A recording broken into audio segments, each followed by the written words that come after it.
열왕기하 강해 30번째 시간을 갖겠습니다. 오늘 말씀의 제목은 베가 왕의 20년의 통치입니다. 오늘 본문의 말씀은 그 북이스라엘의 제18대 왕인 베가 왕의 통치사를 기록한 본문입니다. 여러분에게 나눠드린 왕조사표를 보시면 북이스라엘이 BC 722년에 멸망하기 전, BC 750년경에 통치했던 왕이 베가 왕입니다. 이 베가 왕 다음에 이제 호세아 왕이 제 19대 왕으로 등극해서 9년간을 통치하고 결국 북이스라엘의 왕조는 역사 속으로 사라지게 됩니다. 자, 오늘은 제 18대 왕인 이 베가 왕의 그 통치사 역사를 보시면서 동시에 같은 시대 왕이었던 남유다 왕국의 요담 왕, 남유다 왕국의 11대 왕의 통치사를 함께 조명하면서 오늘 주시는 교훈을 찾도록 하겠습니다. 자, 먼저 오늘 본문 27절과 28절입니다.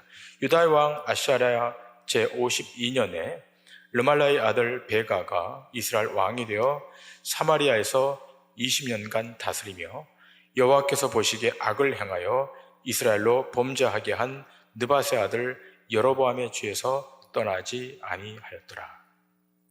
제가 지금 봉독한 이 본문 27절에 남유다의 아샤랴 왕이라고 되어 있는데요, 이 아샤랴 왕은 그 유명한 우시아 왕을 지칭하는 겁니다. 성경은 아샤랴 왕이라고도 지칭하고 또 우시아 왕이라고도 지칭합니다. 혼돈이 없길 바랍니다. 우시아 왕 52년에 북이스라엘의 베가가 왕이 되죠. 몇 년간 통치하는가 하면 20년간 통치합니다. 그런데 그 20년간 통치했던 일이 여호와 보시기에 악을 행했다라고 기술하고 있습니다. 그리고 그 악이 무엇인가가 28절에 기록되어 있는데요, 이스라엘로 범죄하게 한 느밧의 아들 여로보암의 죄에서 떠나지 아니했다라고 되어 있습니다. 자, 그러면 이 악한 이 베가 왕이 어떻게 왕으로 등극할 수 있었는가? 지난주 말씀을 다 들으셔서 아시겠지만 반역을 일으켜서 왕이 되죠. 자, 지난주 말씀 열왕기하 15장 25절의 말씀을 보시겠습니다. 그 장관 르말레의 아들 베가가 반역하여 사마리아 왕궁 호이소에서 왕과 아르곱과 아리엘을 죽이되 길르앗 사람 50명과 더불어 죽이고 대신하여 왕이 되었더라. 자, 이 베가가 므나헴의 아들 부가히야, 그 도표에 보시면 북이스라엘의 제17대 왕을 반역해서 죽이죠. 그런데 이 부가히야를 죽인 장소가 어딘가 하면 왕궁입니다. 그것도 왕궁 호이소입니다. 그러니까 이 베가의 힘이 어느 정도 셌는가를 우리는 가늠할 수 있죠. 그런데 이 베가가 반역을 일으켜 왕이 된 이후에 20년간 통치했다라고 기록되어 있습니다. 자, 이 베가의 통치 기간이 20년, 도표에 보시면 그 위에 칸에 보시면 므나헴의 통치 기간은 10년, 부가히야가 통치한 기간 2년이 기록되어 있죠. 그러니까 12년 통치했던 그 선대왕, 또 그 전 선대왕, 이 통치했던 12년보다 더 긴 시간 동안 이 베가가 통치하게 되죠. 자, 그런데 우리가 기억할 것은 16대 왕이었던 므나헴, 그 므나헴이 15대 왕 살룸을 반역하여 왕이 되었지만, 자, 그래서 12년의 시간이 있었지만 문제는 이 베가가 살고 있었던 길르앗 지역을 정복을 못했다는 거예요.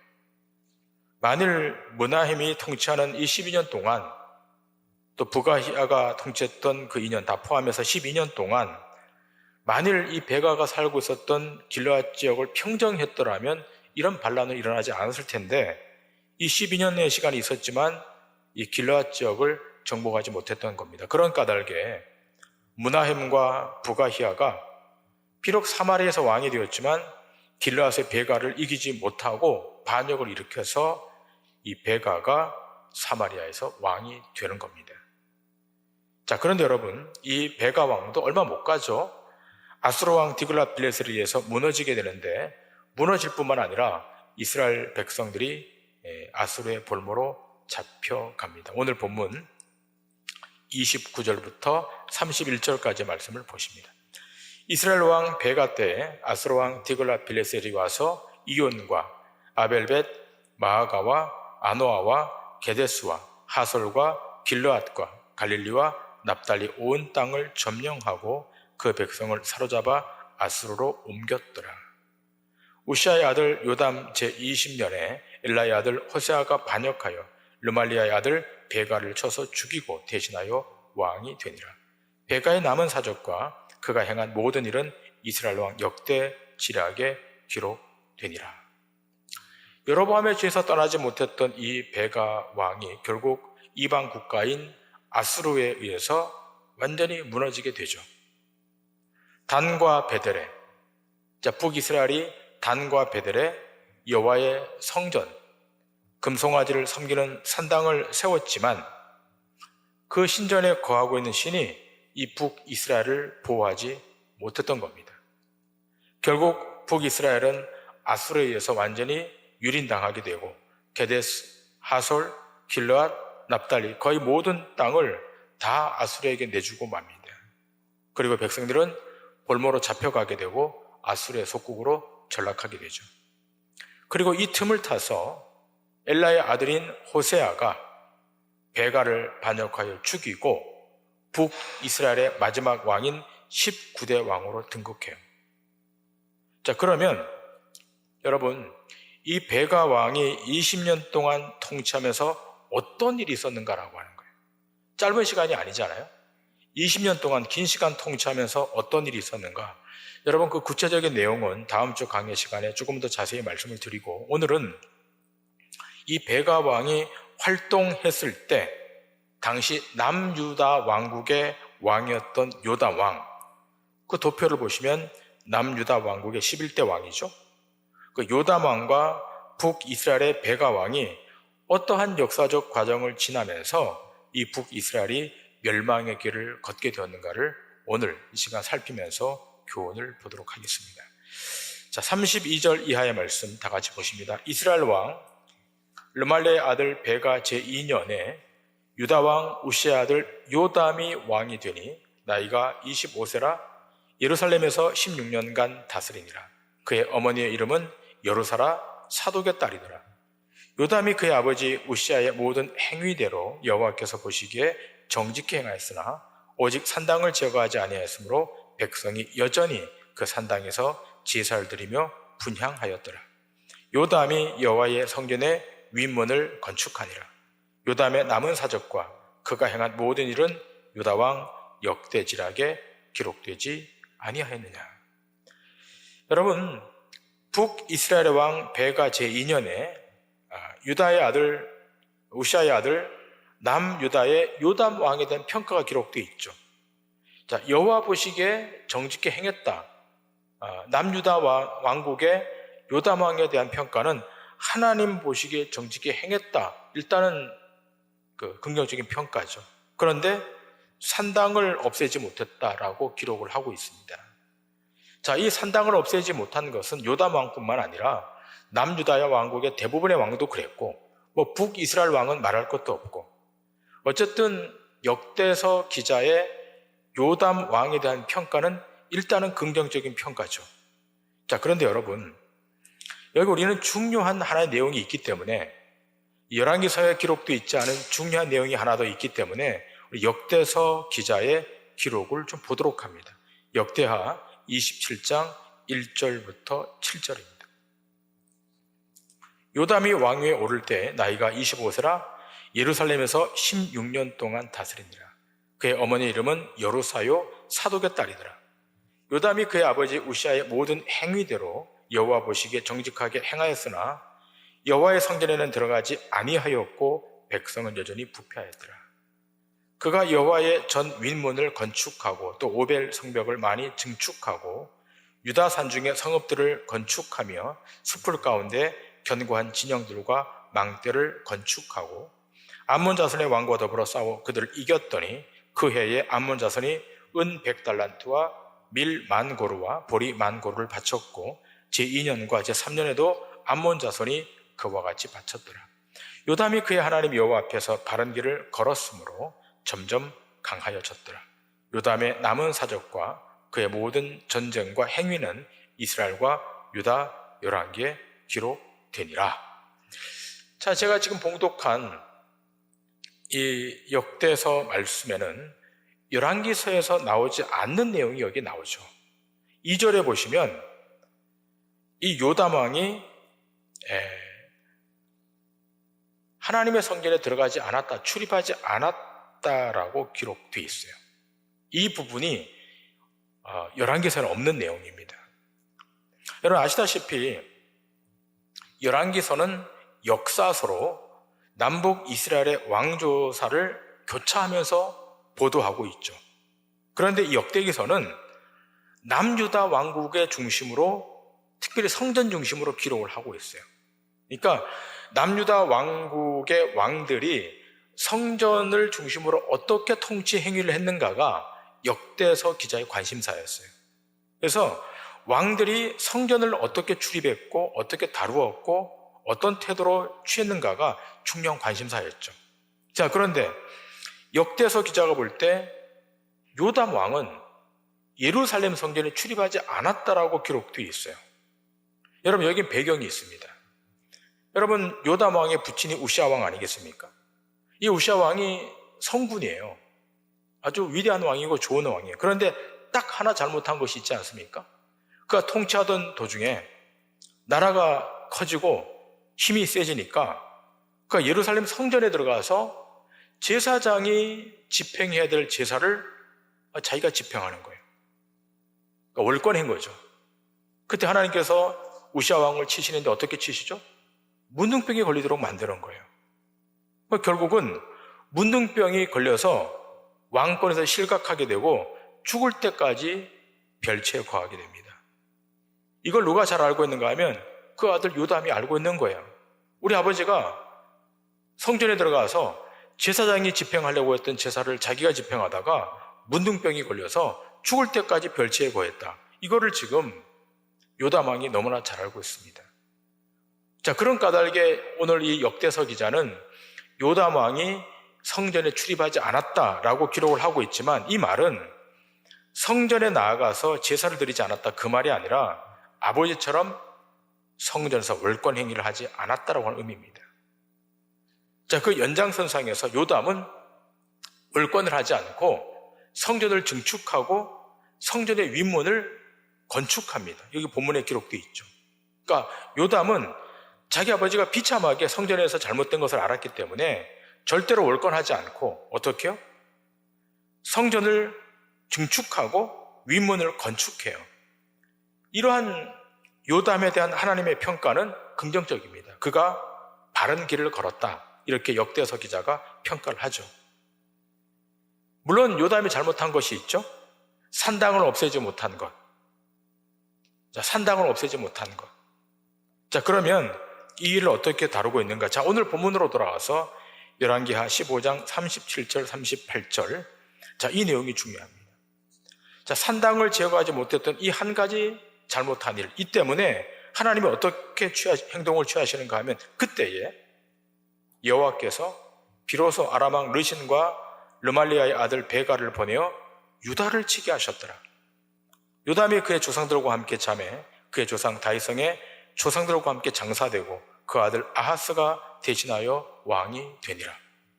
자, 37절을 다시 보시면 이렇게 되어 있죠. 그때에 여호와께서 비로소 아람 왕 르신과 르말라의 아들 베가를 보내서 남유다를 치게 하셨더라. 여러분, 이 대목이 우리가 이해가 안 되는 거예요. 자, 성경의 평가, 역대서 기자의 평가는 남유다 왕국의 요담 왕은 괜찮은 왕, 선한 왕으로 평가를 하고 있는데 아이러니하게도 하나님께서 북이스라엘의 그 악한 왕 베가, 또 그와 연합전선을 폈던 아람 왕 르신, 연합전선을 펴서 누구를 치게 하는가 하면 남유다 왕국을 치게 하는 거예요. 여러분, 이해가 되십니까? 적어도 요담 왕은 선하게 통치를 했고 하나님 보시기에 선한 왕이었는데 어떻게 하나님께서 그 주어를 보시면 37절을 다시 보시면 이렇게 되어 있죠. 여호와께서, 주어가 하나님이세요. 하나님께서 아람 왕 르신과 베가를 보내서 유다를 치게 했다라고 되어 있어요. 여러분 생각해 보세요. 비교를 한번 해보시면 북이스라엘의 베가 왕이 선합니까? 남유다 왕국의 요람 왕이 선합니까? 두 사람을 비교해 보면 누가 더 선하죠? 남유다 왕국의 요담이 더 선하잖아요. 근데 선한 왕이 북이스라엘의 베가 왕과 아람 왕이 연합해서 하나님께서 이들을 보내셔서 요담을 치는 거예요. 여러분 상식 바뀌잖아요. 이해가 안 되잖아요. 아니 어떻게 선한 사람이 선대받아야 되고 선한 왕이 대접을 받아야 되고 선한 왕이 잘 돼야 되는데 어떻게 악한 나라들 둘이 연합을 해갖고 그것도 하나님께서 이거 치게 만드냐 이거죠. 이해가 안 됩니다. 저도 처음에 이거 설교 준비하면서 하나님 왜 이렇게 하실까? 여러분 이해가 안 되는데 성경은 답을 하고 있습니다. 오늘 여기가 우리의 설교의 핵심입니다.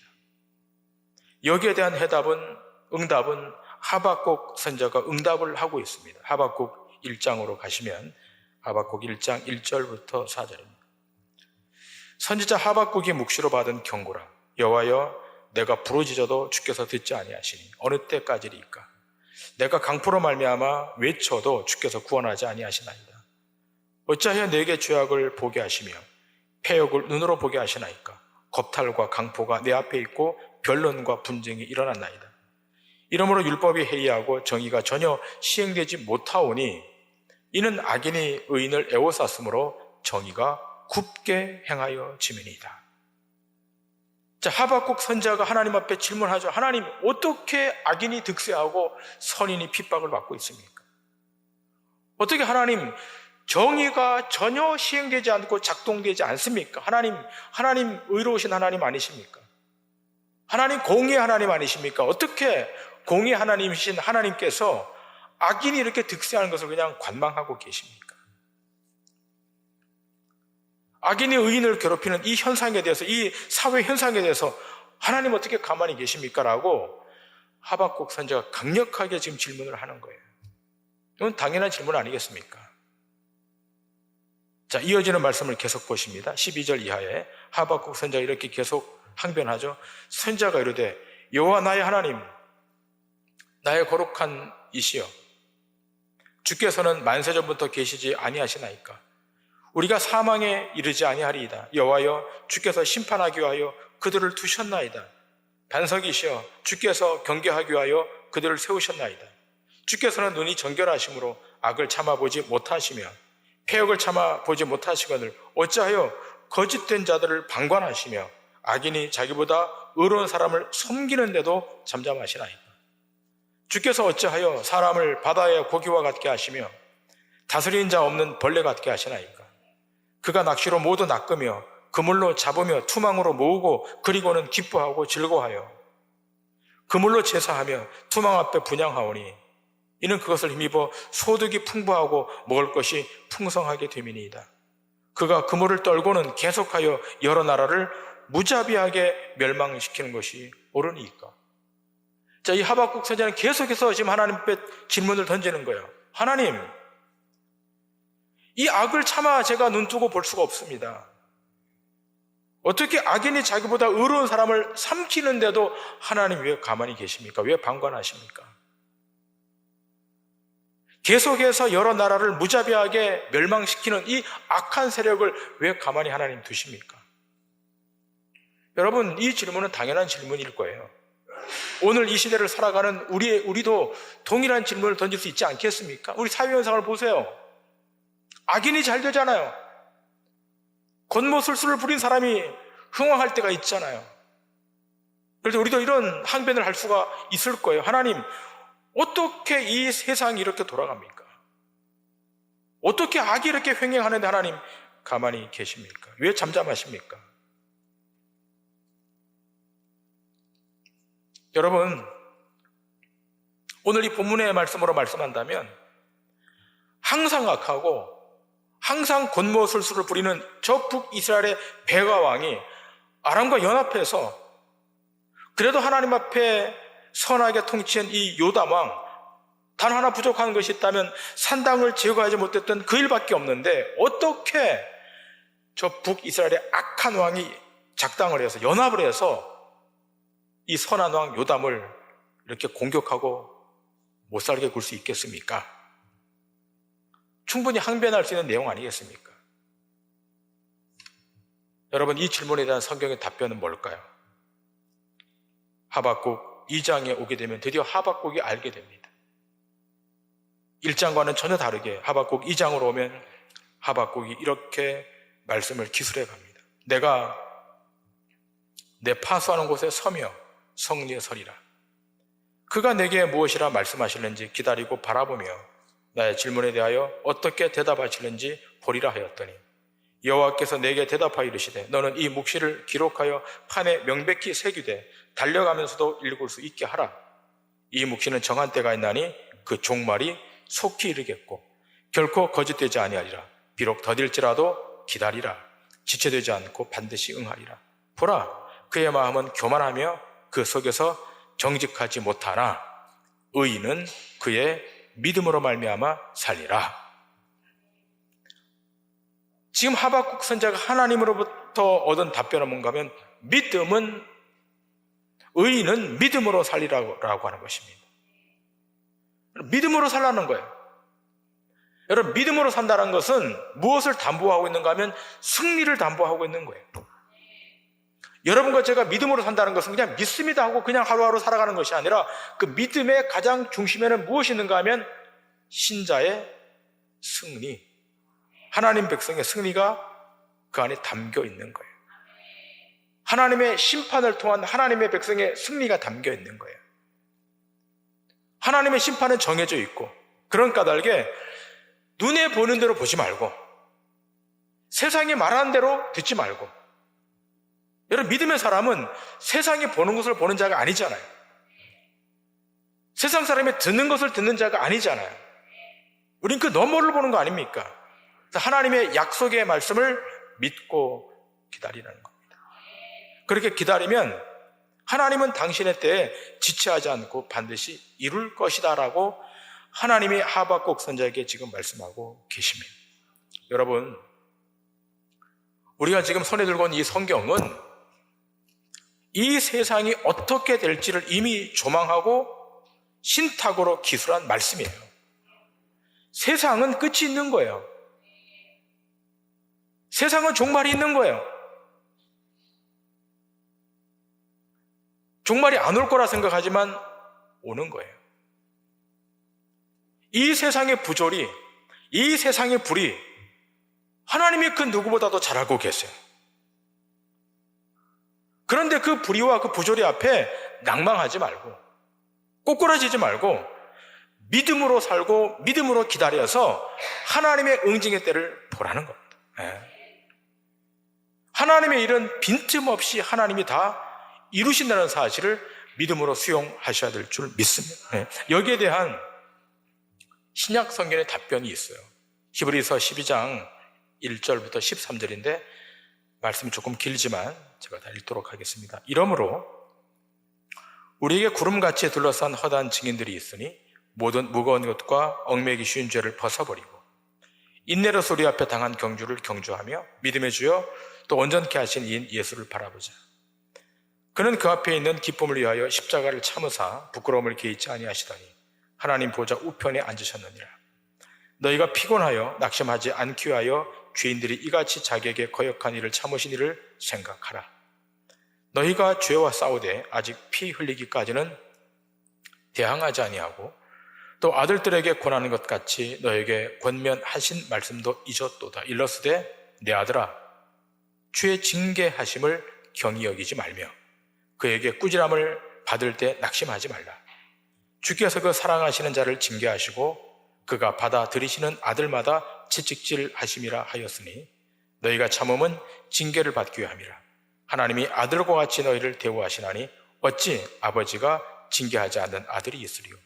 징계는 다 받는 것이오늘 너희에게 없으면 사생자요 친아들이 아니니라. 또 우리 육신의 아버지가 우리를 징계하여도 공경하였거든 하물며 모든 영의 아버지께 더욱 복종하며 살려하지 않겠느냐. 그들은 잠시 자기의 뜻대로 우리를 징계하였거니와 오직 하나님은 우리의 유익을 위하여 그의 거룩하심에 참여하게 하시느니라. 무릇 징계가 당시에는 즐거워 보이지 않고 슬퍼 보이나 후에 그로 말미암아 연단 받은 자들은 의와 평강의 열매를 맺느니라. 그러므로 피곤한 손과 연약한 무릎을 일으켜 세우고 너희 발을 위하여 곧은 길을 만들어 저는 다리로 하여금 어그러지지 않고 고침을 받게 하라. 아멘. 여러분, 베가 왕과 요담 왕을 비교해 보면 베가 왕은 악한 것밖에 없잖아요.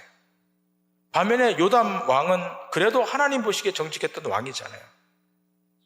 단 하나, 산당을 없애지 못했던 실수. 그런데 하나님께서 어떻게 해요? 북이스라엘의 베가와 아람의 르신과 연합하게 만들어서 남유다를 지금 치도록 만들잖아요. 이해가 안 되잖아요. 여러분, 우리가 인생을 살아가다 보면 이해 안 되는 일이 있잖아요. 내가 상대에게 선으로 행했는데 상대는 악으로 다가와요. 내가 정직하게 살았는데 억울한 일을 당해요. 도저히 내 머리로 이해가 안 될 그런 상황들이 벌어질 때가 있잖아요. 그런 고통이 찾아올 때가 있단 말이에요. 그런 시험과 환난이 몰려올 때가 있는 거예요. 나는 선하게 환대해줬는데 그 사람은 나를 악으로 되갚아 주는 거예요. 근데 뭐라고 히브리서 기자가 말하고 있습니까? 징계는 다 받는 것이오늘 너희가 없으면 사생자요 친아들이 아니다. 주의 백성에게 환난이 있다는 거예요. 징계가 찾아올 수 있다는 거예요. 내 머릿속으로 내 이성으로 다 해석이 안 되고 다 받아들일 수 없는데 고난이 와요. 그런데 오늘 성경은 이렇게 말하잖아요. 하나님의 백성이면 주의 자녀면 당연히 찾아오는 과정이라고 이야기하고 있는 거예요. 여러분, 이 지점이 참 어려워요. 기독교 신앙은 참 이 부분을 통과하기 쉽지 않아요. 그러나 하나님이 알고 계시는 거예요. 여러분의 여러분의 인생, 여러분의 앞길 하나님이 너무너무 잘 알고 계세요. 현실만을 보지 마시고 그 다음 도래할 그 나라, 그 시간, 그 현실을 보셔야 되는 거예요. 그래서 베드로 사도가 이렇게 말하고 있지 않습니까? 이해되지 않는 현실이지만 베드로 사도가 핍박받는 당시 성도들에게 이렇게 말하고 있지 않습니까? 자, 12절 베드로전서 4장 12절 13절 우리 다 같이 한 목소리로 다 같이 읽겠습니다. 시작. 사랑하는 자들아, 너희를 연단하려고 오는 불시험을 이상한 일 당하는 것 같이 이상히 여기지 말고 오히려 너희가 그리스도의 고난에 참여하는 것으로 즐거워하라. 이는 그의 영광을 나타내실 때에 너희로 즐거워하고 기뻐하게 하려 함이라. 아멘. 불시험이 온다는 거잖아요. 해석이 안 돼요. 받아들일 수가 없어요. 감내가 안 되는 거예요. 근데 뭐라 말하죠? 불시험을 이상한 일 당하는 것 같이 이상하게 생각하지 말고 오히려 너희가 그리스도의 고난에 참여하는 것으로 즐거워하라. 이게 기독교의 역설입니다. 세상은 이런 불시험이 오면 다 무너져요. 다 꼬꾸라져요. 그러나 신자는 그리스도의 고난에 참여하는 것으로 여기고 오히려 즐거워한다는 거예요. 여러분, 세상 살아가다 보면 이상한 일이 있잖아요. 도저히 해석이 안 되는 일이 있잖아요. 저럴 수가 있을까? 선대했는데 악으로 다가와요. 잘해줬는데 이상해져요. 내 삶에 엄청난 환난의 풍파가 몰아칠 때가 있어요. 여러분, 하나님은 공의 하나님이시고 하나님은 의의 하나님이십니다.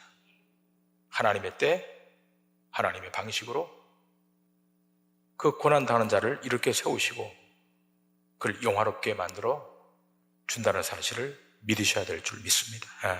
이 한 주간도 믿음으로 세상을 바라보시고 믿음으로 당당히 걸으셔서 세상 앞에 끝까지 인내하여 승리하는 믿음의 권속들 다 되시기를 주님의 이름으로 간절히 축원합니다. 기도하시겠습니다.